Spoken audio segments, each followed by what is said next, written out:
Hi everyone, welcome to Sujana flavours. ఇప్పుడు మనం చూడబోయే రెసిపీ తీయని చల్లని రుచితో కూడిన రెసిపీ. అదే అండి ఫ్రూట్ కస్టర్డ్. ఇక ఎలా తయారు చేయాలో చూసేద్దాం. ముందుగా ఓ కప్లోకి 2 టేబుల్ స్పూన్స్ వరకు కస్టర్డ్ పౌడర్ని యాడ్ చేసుకుందాం. ఇప్పుడు తగినన్ని పాలు పోసుకొని కలుపుకుందాం. ఇక్కడ నేను వెనిలా ఫ్లేవర్ కస్టర్డ్ పౌడర్ని యాడ్ చేసుకున్నానండి.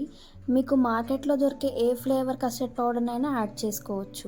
ఒక గిన్నెలోకి 1/2 లీటర్ పాలని యాడ్ చేసుకుందాం. పాలని పొయ్యి మీద పెట్టుకొని ఇలా గరిటెతో మెల్లగా తిప్పుకుంటూ మరిగించుకుందాం.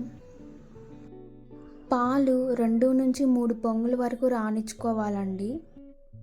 ఇప్పుడు ఇందులో 1/2 లీటర్ పాలు పోసుకున్నాం కదండి, అలాగే 1/2 కప్ వరకు చక్కెరని యాడ్ చేసుకుందాం. ఒకసారి టేస్ట్ చెక్ చేసుకున్నాక ముందుగా మనం కలుపుకున్న కస్టర్డ్ మిశ్రమాన్ని ఇందులోకి యాడ్ చేసుకుందాం. ఇప్పుడు ఈ మిశ్రమాన్ని మొత్తం కలిసే విధంగా కలుపుకుంటూ 3 నుంచి 4 నిమిషాల వరకు బాగా మరిగించుకుందామండి.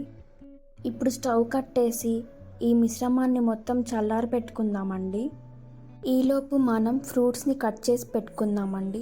1 కప్పు అరటి ముక్కలు, 1 కప్పు కర్బూజా ముక్కలు, 1 కప్పు మామిడి ముక్కలు, 1 కప్పు దానిమ్మ గింజలు, అలాగే 1 కప్పు యాపిల్ ముక్కలు అన్నిటినీ కస్టర్డ్ మిశ్రమంలో కలుపుకుందాం.